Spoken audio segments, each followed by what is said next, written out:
Mesdames et messieurs, amis téléspectateurs, amis des droits à la parole, c'est avec un réel plaisir que je vous retrouve pour ce rendez-vous. Aujourd'hui, nous avons fait honneur à la dame, mais pas n'importe quelle dame, aux femmes qui se battent chaque jour et qui se sont engagées dans le combat pour la promotion des droits de l'homme, mais surtout aussi dans le combat qu'elles ont décidé de mener au front même de la souffrance. Aujourd'hui, nous allons écouter une dame. Elle a eu le courage, pendant cet état de siège, d'aller à l'est du pays, d'aller toucher les populations les plus fragiles, notamment la femme et l'enfant. Vous savez que l'est du pays est en proie à des violences inouïes et que, au niveau de l'État congolais, le président de la République et son gouvernement ont décidé de mettre l'état de siège dans 2 provinces, notamment le Nord Kivu et l'Ituri. Ça veut dire en réalité que nous avions atteint un niveau de violence extrême. C'est pendant ce moment, alors que certaines personnes ont tendance à fuir ces parties du pays, elle a décidé d'aller jusque dans les Massissi, dans la partie la plus difficile à affronter. C'est pourquoi nous l'avons invitée aujourd'hui, pour qu'elle nous parle des visous, mais surtout aussi pour qu'elle nous sensibilise à la question de l'Est, à la question du jour. Mesdames et messieurs, j'ai donc le plaisir de recevoir Madame Odiane Lokako-Felbert. Odiane Lokako, bonjour. Bonjour. C'est un plaisir pour moi de vous recevoir. Oui. J'ai vu vos activités depuis très longtemps, mais je n'ai jamais eu l'occasion de vous avoir sur ce plateau. Alors, vous revenez de l'Est, mais avant que je ne parle, je vous pose des questions. Laissez-moi dire un tout petit peu ce que vous faites. Ça fait déjà une vingtaine d'années, vous êtes à la tête d'une association qui s'appelle ELCOS, donc ensemble luttons contre le sida, cette pandémie qui a décimé des millions d'êtres humains et qu'on a tendance d'ailleurs à un peu oublier, mais qui continue à faire son ravage. Alors, vous êtes aussi en même temps membre du MIFA, la Mutuelle des femmes africaines. C'est une association qui lutte contre la pauvreté parce que vous accordez de crédit à des femmes qui n'auraient jamais reçu ça dans les circuits officiels, les circuits bancaires. Vous êtes donc quelqu'un qui est sur terrain. Pourquoi avoir décidé d'aller maintenant, seulement maintenant, à l'est du pays? Pourquoi? Vous n'avez pas peur, vous êtes suicidaire? Merci beaucoup, monsieur le journaliste. C'est aussi un réel plaisir pour moi. Je suis souvent à la télévision et je félicite personnellement avec toute votre équipe pour le travail que vous faites. Écoutez, je suis congolaise, de nationalité congolaise, et quand on voit que l'Est de l'RDC, malheureusement, dans le monde entier en général, quand il y a des guerres, ce sont les femmes et les enfants qui sont victimes. Les violences faites à la femme, souvent, c'est une arme de guerre. Et chez nous, en RDC, ça atteint un niveau où plus personne ne peut accepter ça. Et ELCOS a toujours été à l'est de la RDC. Nous sommes partout, mais nous sommes beaucoup plus à l'est de la RDC par rapport à cette problématique qui ne finit pas. Malheureusement, elle s'aggrave toujours un jour. Et nous, les associations, particulièrement ELCOS, nous avons apprécié que le chef de l'État a décidé cette fois-ci que l'est de la RDC puisse être en état de siège. Ça prouve vraiment que nous sommes fatigués. Quand nous sommes partis là-bas, quand vous demandez si je suis suicidaire, non. C'est juste pour montrer, à dire à toutes ces femmes, vous n'êtes pas seules. Elles ont pleuré et j'ai pleuré pour la première fois depuis que je fais ce travail où je pars. C'est la première fois que je pleure avec elles parce que elles se sont dit que personne ne vient leur voir. Personne passe les voir. Mais à ce moment critique où tout le monde parle d'état de siège, où il n'y a que l'armée, parce que je viens de là, nous voyons l'armée partout. Donc on sent vraiment que là maintenant c'est l'armée qui a pris tout en main. Quand on voit une voiture vraiment blindée, on voit des armes partout, tout le monde est paniqué. Donc là, maintenant à ce moment-là, c'est l'armée qui prend et on dit mais vous venez de Kinshasa et vous venez nous voir, vous n'avez pas eu peur. Et ces femmes sont en larmes, moi-même je suis en larmes. L'émotion a été mutuelle parce qu'en ce moment on se dit, et même moi-même je réalise que je laisse mes enfants, je laisse tout et je viens ici. Et quelque chose peut nous arriver. Mais à ce moment-là, on oublie tout. On pense seulement que ça aurait pu être moi. Ça aurait pu être ma mère. Ça aurait pu être votre mère. Donc si on leur dit qu'on les oublie, pourquoi les oublier? Parce qu'ils font partie de nous. C'est la RDC, nous sommes ensemble et nous devons nous battre ensemble. Vous allez à l'Est, vous allez nous raconter en détail ce voyage. C'est d'ailleurs pour ça que vous êtes là. Alors, vous descendez à Goma, parce que je crois que c'était le point de chute. J'ai vu quelques images sur les réseaux sociaux. On vous a vu dans les Massissi. Vous ne pouvez pas vous arrêter à l'hôtel Youssi et avoir des informations par téléphone. Pourquoi, après Goma, vous allez un peu plus en profondeur? Qu'est-ce qui s'est passé? Racontez-nous. Ça fait plus de 17 ans que Elcos existe.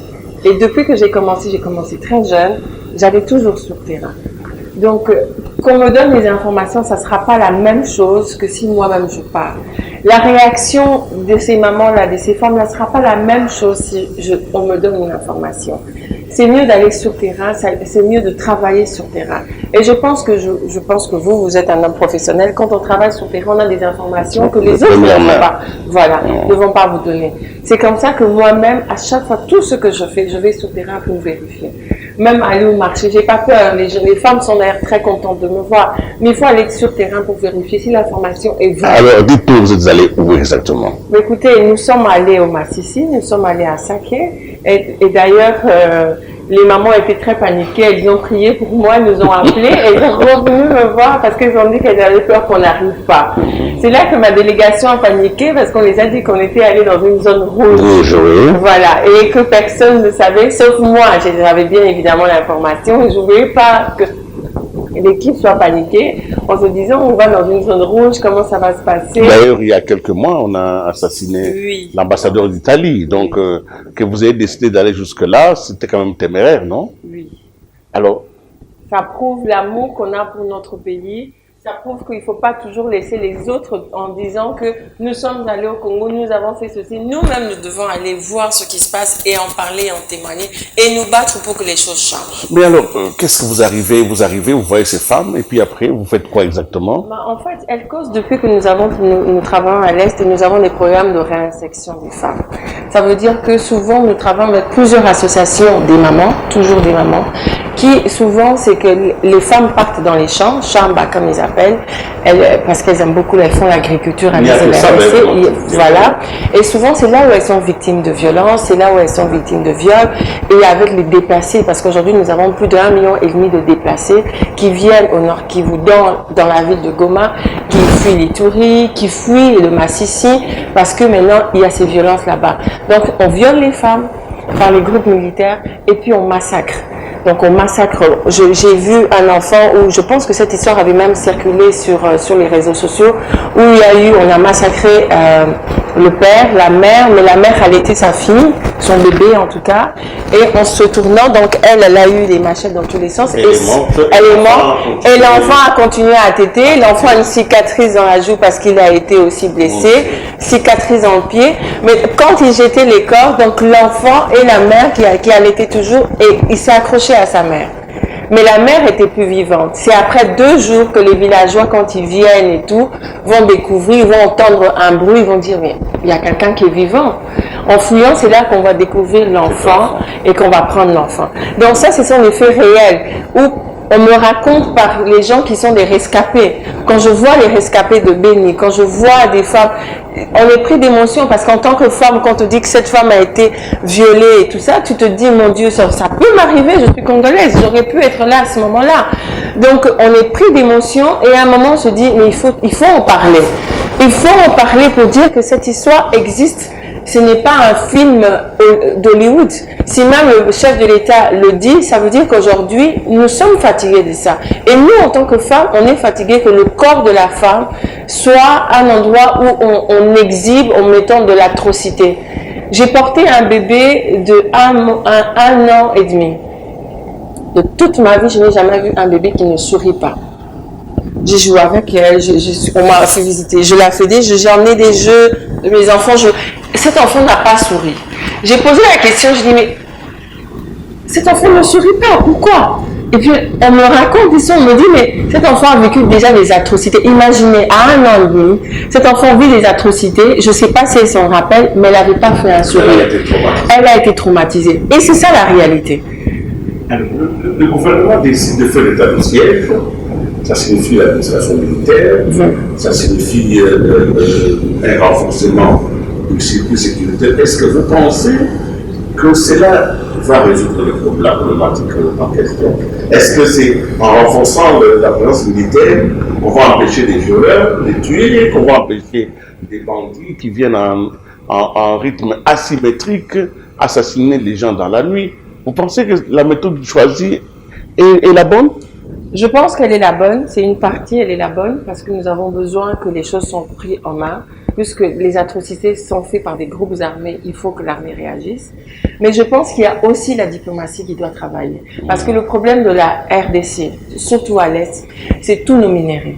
C'est le coltan aujourd'hui, par exemple la voiture Tesla, qui aujourd'hui est électrique, elle fonctionne 100% de nos produits qui viennent en RDC. Glencore, qui est une société minière, elle est produite, tout vient de la RDC. Donc, quand tous ces gens, ces groupes armés revendent ces choses illégalement, nous avons aujourd'hui des journaux et tout le monde en parle par rapport à tous ces jets privés qui descendent à Walikale, qui prennent tous ces minéraux, qui payent même pas les taxes congolaises, qui repartent et qui vendent ça à toutes ces sociétés internationales, toutes ces Microsoft, Bill Gates qui dit qu'il travaille au niveau de l'humanitaire. Où est son humanisme quand il voit que les femmes de la RDC sont violées, où les enfants sont tués? Il n'y a pas d'humanisme. Nous, on veut que les investisseurs viennent, mais on ne veut pas que ces investisseurs viennent au détriment du peuple congolais. On ne veut pas qu'ils viennent voler et partir sans payer les taxes. On veut que toute cette jeunesse trouve le travail. Quand aujourd'hui on suit la presse et que moi je suis la presse comme tout le monde et qu'on apprend qu'on est en train de dire le prix Nobel de la paix, qui est le docteur Mukwege, qu'on est en train de dire qu'il est manipulé, que son travail n'est pas un bon travail, ça nous laisse sans voix, nous qui travaillons dans l'humanitaire. Parce que pour qu'il ait le prix Nobel de la paix dans le monde entier, quelqu'un qui a un prix Nobel de la paix, c'est quelqu'un qui est respecté. C'est quelqu'un qui a prouvé qu'il peut avoir ce prix-là. C'est quelqu'un qui a travaillé dur. Et il a opéré. C'est un médecin, moi je l'ai déjà rencontré, qui vous parle en disant, voir une femme qui pleure, les réparateurs de qui repart une femme, c'est pas un plaisir. Aujourd'hui, le plaisir d'un médecin comme lui, prix Nobel comme lui, c'est qu'il y ait plus de guerre à l'Est. Au dépend de sa vie, il fait ce travail. Alors nous tous, on espère que le monde reconnaisse. Le monde a reconnu ça. Ce n'est pas un voisin, un pays voisin, un chef de l'État qui va mettre ça en doute ou mettre le rapport mapping en doute pour défendre son pays, mettre en doute en disant que ce qui est dit est faux. En disant qu'il n'y a pas de crime en RDC, ça c'est aller beaucoup plus loin. C'est même douter que le chef de l'État, qui est aussi président de l'Union africaine, la décision qu'il a prise en disant que nous devons mettre l'état de siège, ça veut dire que le rapport qu'il a eu, prendre cette décision n'était pas la bonne, puisque nous avons un autre chef d'État africain qui dit qu'il n'y a pas de crime en RDC. Ça veut dire que tout le monde fabule. Et ça fait mal pour des gens comme nous, où moi je viens d'aller, où on voit vraiment ce qui se passe, et qu'on entend de l'autre côté, on vous dit « Ah non, ça n'existe pas, ce n'est pas possible ». Vous avez certainement appris qu'un certain nombre de responsables ici à Kinshasa avaient lancé un appel aux notables de l'Est en leur disant « Quittez les groupes armés, vous ne pouvez pas en même temps être républicain, en même temps instrumentaliser la violence et surtout vos populations ». En arrivant sur le terrain, en parlant avec les gens, est-ce que vous avez l'impression que c'était un argument fondé ou bien c'était quelque chose aussi un peu politicien? Non, c'est pas fondé parce que c'est vrai que quand on parle avec les gens, souvent les mamans ont dit, parce qu'elles sont victimes, elles ont dit que nous avons besoin que nos autorités nous protègent. Parce que nous sommes, il n'y a pas que les affaires. On peut pas, parce qu'aujourd'hui tout le monde profite, puisqu'il y a ce côté-là, comme je dis, ces côtés minéraux qui sortent et tout, automatiquement il y a des affairistes aussi. On ne peut pas faire des affaires au détriment de ta propre population. Mais ceux qui font ces crimes, c'est pas toujours des étrangers, c'est des Congolais. C'est un mélange. C'est des Congolais, mais il y a quand même des Congolais dedans. C'est un mélange, oui, c'est comme ça que je dis que c'est un mélange. Vous ne voulez pas pointer vos propres frères? Non, je dis que c'est un mélange. Ça, je suis en train de dire la réalité. Ce que j'ai entendu, ce que j'ai vu, c'est un mélange. C'est un mélange de tout ça qui fait que les étrangers se permettent de faire ce qu'ils font parce que nous avons nous-mêmes aussi, nous sommes dedans. Je vais reposer ma question autrement. Alors, vous avez vu la dégradation des conditions de vie là-bas, vous avez vu les victimes, les rescapés, mais c'est un peu aussi la preuve que les politiques publiques ont échoué. Si l'État n'est pas présent au point que les gens demandent d'être protégés, c'est que d'une certaine manière l'État a échoué. Mais je pense que c'est justement pour ça que le chef de l'État a décidé que ce soit les militaires qui le gèrent, pour que nous puissions voir comment ils vont gérer, parce que lui-même, personnellement, je suppose qu'il a des conseillers qui ont pu avoir l'analyse que vous venez de faire, que les politiques ont échoué et que maintenant nous remettons à l'armée pour voir, et en espérant que l'armée, cette fois-ci, va réussir. Mais là où nous, on pointe de doigt aussi, c'est que beaucoup, comme nous sommes partis, toute la population pointe du doigt la MONUSCO. Ça, nous ne devons pas oublier. En recherchant la paix, la MONUSCO a une part aussi. Nous pouvons pas, la MONUSCO ne peut pas dire qu'il a une mission de paix, parce que c'est ça justement.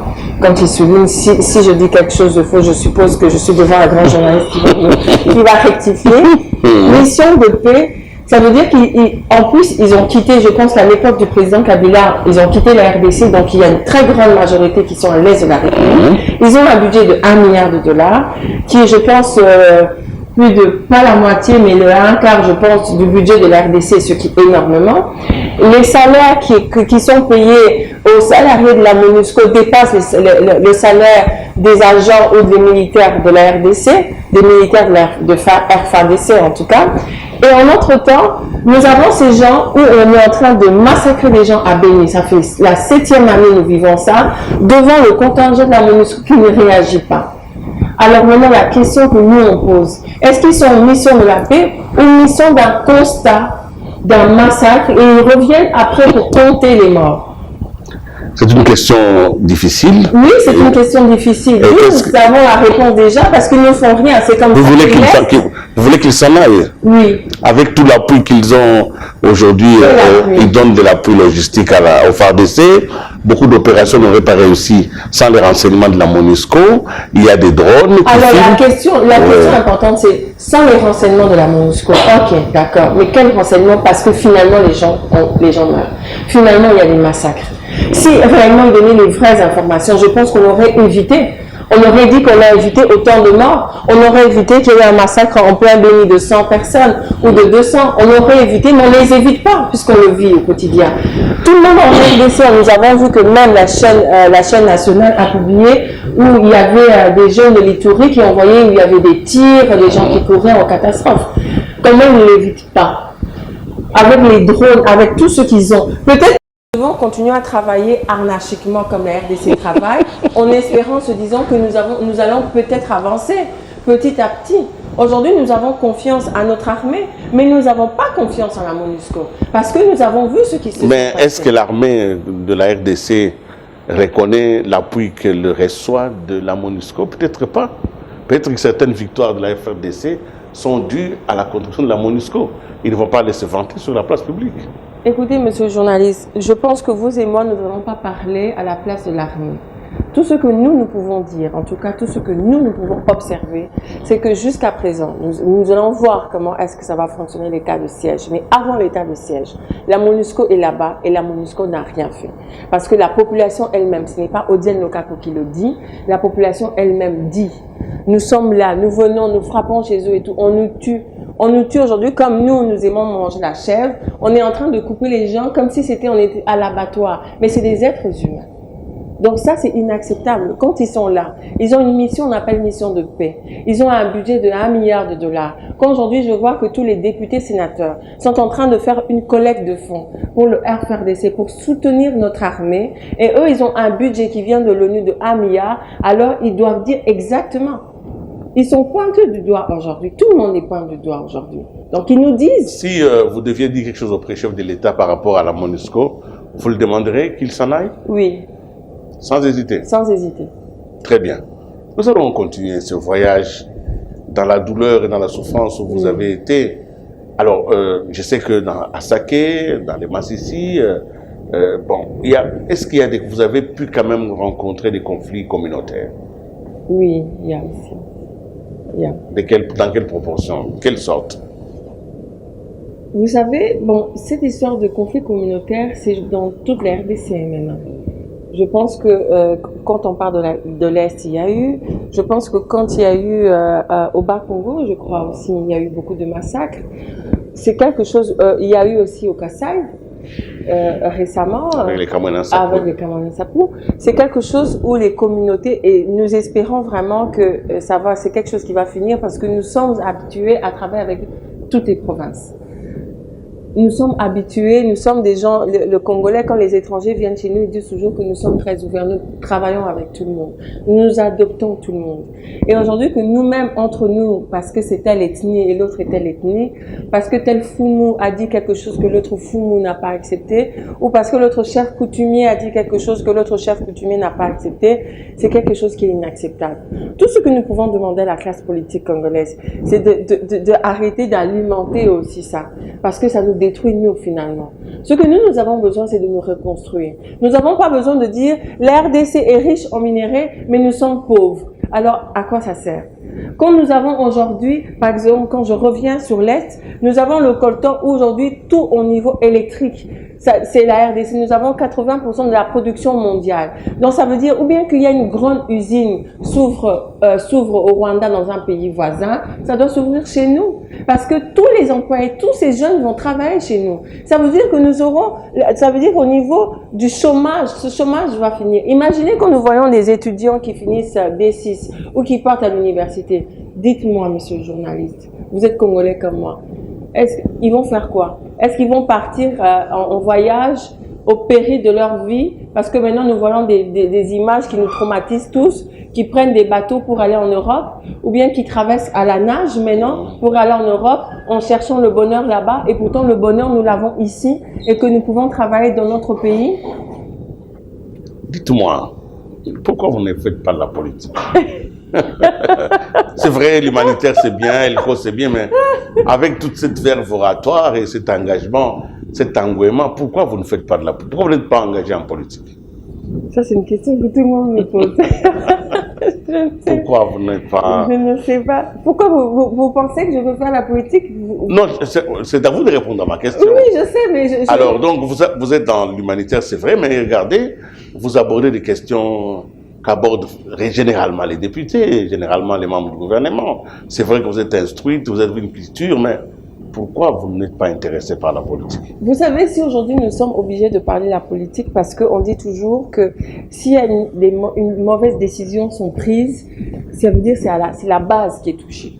S'il y a une bonne décision qui est prise, c'est la base qui sera satisfaite de cette bonne décision. C'est comme ça qu'à chaque fois, quand on voit nos députés et sénateurs, quand on voit nos députés au Parlement, on leur dit toujours, n'oubliez pas que c'est eux qui vous votent. Et ces personnes-là, ce sont des êtres humains. Ce sont nos mères, ce sont nos sœurs, ce sont nos frères. Donc aujourd'hui, ils sont dans la misère. Aujourd'hui, ils souffrent. Aujourd'hui, on peut encore accepter de vivre avec la pauvreté. Mais vivre avec la boule au ventre, comme ces mamans me disent, on ne sait pas à qui le tour. On ne sait pas si c'est notre village où ce soir on va nous massacrer. Donc je ne sais même pas si demain je vais vivre. Et cette question-là est choquante. Manger c'est une chose. Je vais creuser, il y a des carottes, il y a des pommes de terre et tout. Mais ne pas vivre, ne pas sauver. Je ne sais même pas si mon enfant pourra vivre demain. Ça c'est une question on est obligé maintenant finalement de parler de la politique en disant que prenez les bonnes décisions. Battez-vous pour ces personnes-là. Parce que nous tous, même si on est chef de l'État, je suppose que le chef de l'État a des sœurs et frères qui ne sont pas à ce niveau-là, ou des oncles ou de tantes qui sont dans ces villages-là. Donc nous sommes obligés de travailler et de parler pour qu'un jour, en espérant tous, que ça puisse finir. Mais vous ne répondez pas à ma question. Laquelle? Pourquoi vous n'entrez pas en politique? Vous n'aimez pas la politique? Si j'aime, je pense que depuis que je suis toute petite, mon père, ma famille... Alors tous les partis politiques là, tous vous qui recrutez des gens, vous ne la voyez pas? Vous voyez quelqu'un qui peut rentrer dans et puis porter même très bien vos couleurs. Monsieur journaliste. Hein, mais pourquoi on vous... Ça c'est un appel à candidature. Mais pourquoi pas? Bientôt les élections, hein? Vous pourrez peut-être vous présenter aussi. Bon, revenons à autre chose. Vous savez, en train de vous charrier, oui, je vois, ce qui est sûr et certain, c'est que la politique aujourd'hui de la RDC, ce que j'entends, ce que les gens disent, c'est que quand un député arrive là-bas, ou un sénateur, ou un ministre, ou je ne sais pas, il ne faut pas qu'il pense d'abord à lui, il faut qu'il pense aux autres. C'est ça. Je pense que ça, c'est la politique qui existe depuis des années. C'est pas nous qui allons refaire la roue. Elle existe depuis longtemps. Ça veut dire que nous devons penser aux autres, comment ils vivent. Puisque c'est eux qui votent, en plus. C'est eux qui ont, à la fin, c'est eux qui donnent le pouvoir, justement. Il faut pas les oublier pendant ces 5 ans-là. C'est à ce moment-là où ils peuvent se rappeler que, voilà, dans ma province, voilà ce qui se passe. Il faut qu'ils soient leurs ambassadeurs. Parce qu'aujourd'hui, ce qui nous revient, vous savez que nous sommes arrivés, quand on regarde tous les chiffres, l'RDC arrive à plus de 18 millions de morts. C'est plus que le génocide juif, c'est plus que le génocide rwandais.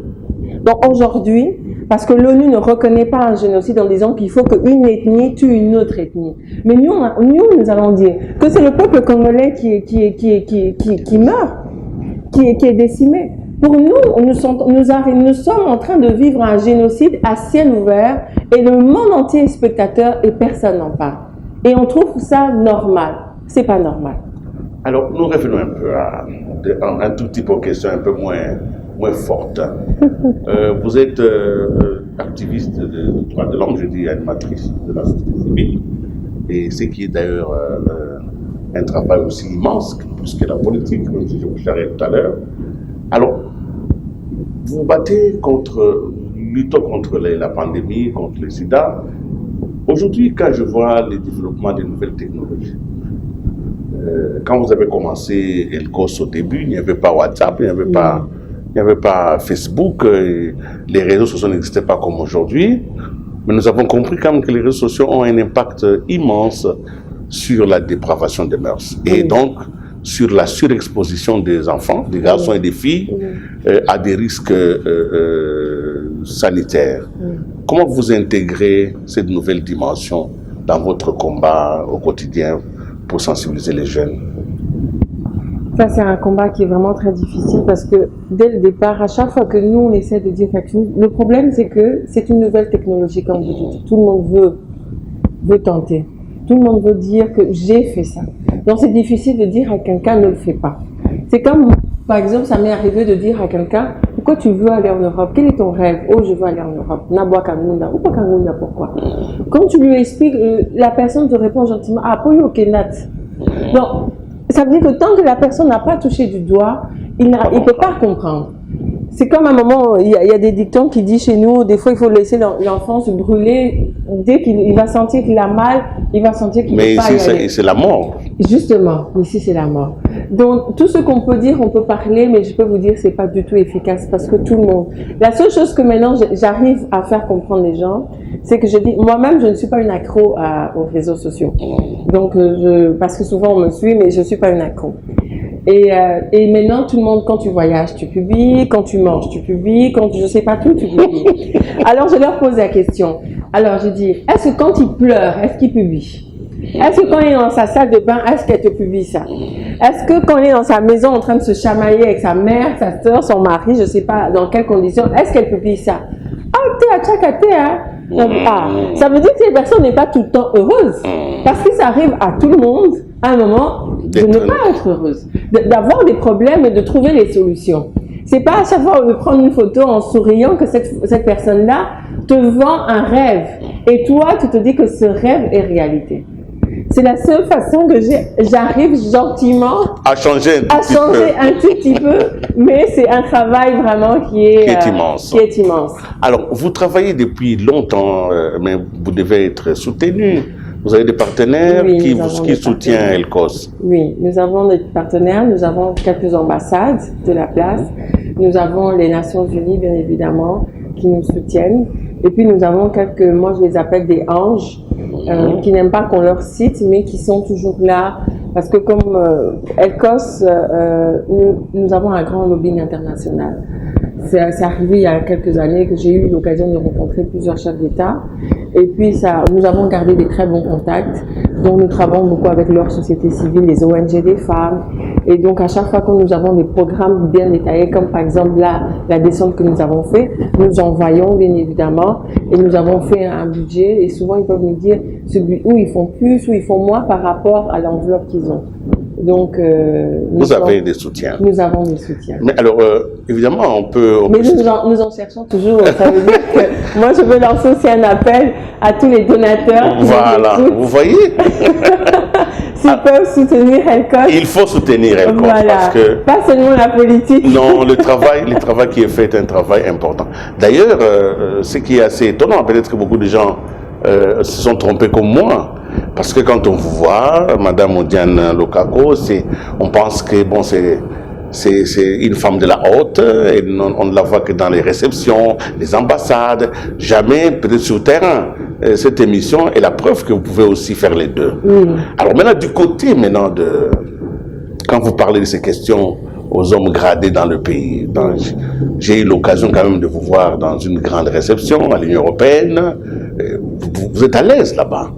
C'est dû à quoi? Vous leur dites quoi à tous ces gens-là? Écoutez, comme vous dites, pour faire ce qu'on fait, il faut avoir un lobbying, il faut avoir des soutiens. Il faut avoir aussi un budget, parce que tout ça, c'est un budget, tout ça, ça a un coût. Et je ne sais pas pourquoi, mais ça fait très longtemps que je voyage. Je suis allée à United Nations, comme vous dites, à l'Union européenne et tout. Ça fait qu'à chaque fois, peut-être dû à mon enfance, mais je n'ai pas peur, froid aux yeux, d'aborder un chef de l'État pour lui expliquer. Et cette cause me tient vraiment à cœur parce que je pense qu'il n'y a pas plus bon ambassadeur que la personne qui vit dans ce pays-là, la personne qui est originaire de ce pays-là. Donc ça veut dire qu'il n'y a pas un étranger qui peut mieux parler de son pays. Donc ça veut dire nous les Congolais, nous sommes les propres ambassadeurs de notre pays. Donc ça veut dire la manière dont on le porte, la manière dont on l'explique, tout le monde voit qu'on est passionné, tout le monde voit que nous aimons notre pays. Et c'est cette façon que nous devons expliquer aux gens. Et encore plus que je suis femme, parce que souvent, ce sont des hommes qui parlent de ça, mais quand il y a une femme, les rares femmes qui existent, Helcos est dedans, et Helcos, justement, dans cette sensibilisation-là, c'est pour dire aux gens, à tous ces décideurs, de prendre les bonnes décisions. Que ça ne soit pas seulement au niveau économique, que ça ne soit pas seulement l'argent qui les motive. Parce que le problème du Congo, c'est ça. Plus nous avons des matériaux, plus nous sommes riches et plus la population est pauvre. Mais par contre, ce que nous leur disons, Helcos leur dit, vous pouvez travailler avec nous. Pourquoi dans d'autres pays vous travaillez avec eux? Parce que s'ils viennent travailler, exploiter chez nous, comme les autres sociétés minières le font, vous payez les taxes et vous prenez, vous partez. On ne tue pas, on ne viole pas, on ne massacre pas. Et c'est ça que nous ne voulons pas. En tout cas, nous allons atterrir dans cette émission. J'aurais voulu continuer tant vous parlez bien et avec conviction. Alors, vous êtes parti à l'est du pays.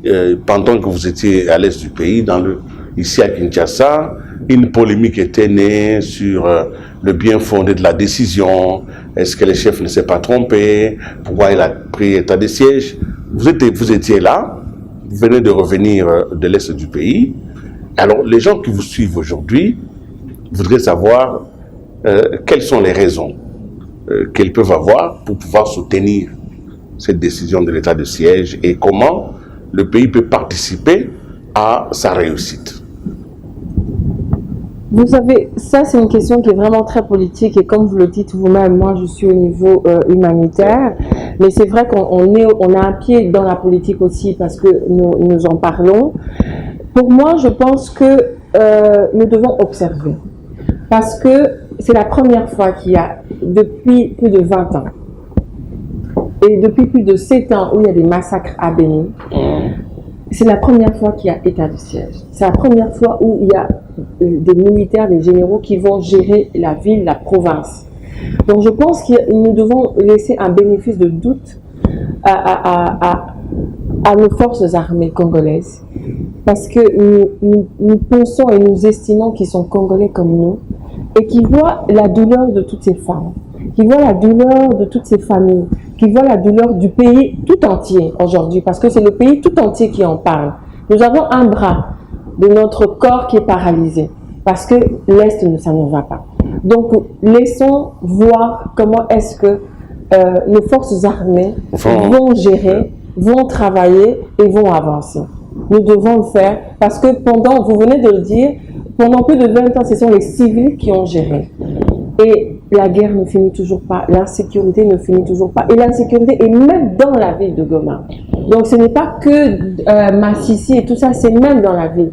Donc maintenant, nous espérons tous, et nous sommes tous croyants, donc nous allons encore redoubler de prières pour espérer réellement que ça va finir. Mais là où nous ne devons pas oublier et ne pas être dupes, c'est que nous avons aussi des problèmes économiques. Et de ce côté-là, nous devons demander et exiger à tous ces gens qui travaillent dans les minerais, parce qu'il y a plus de 500 millions de dollars qui, indépendamment de la MONUSCO, dans la MONUSCO, nous avons 1 milliard de dollars. Donc, et à part le budget de la RDC, imaginez que tous ces groupes rebelles qui gèrent des minerais, ils ont du cash.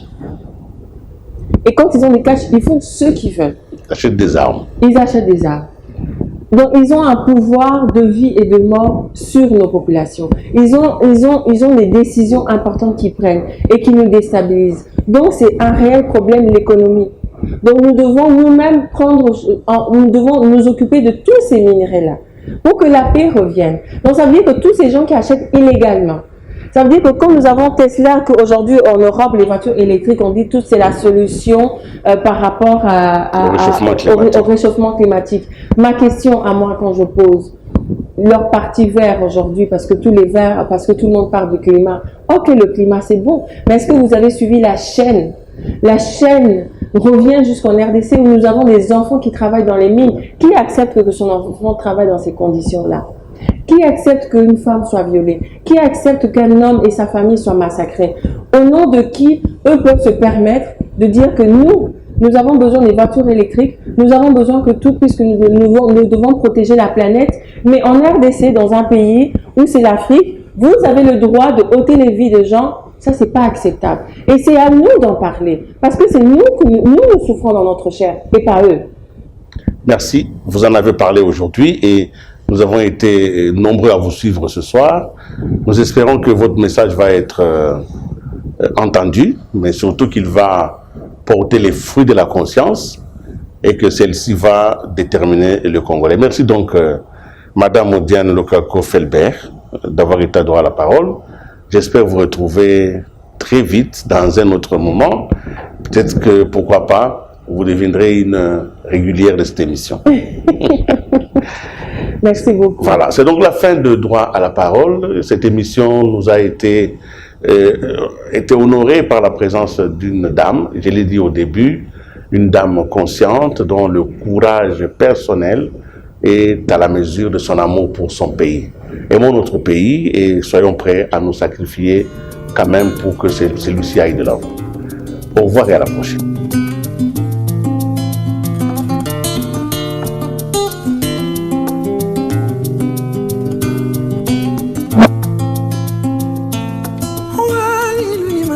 Voodoo.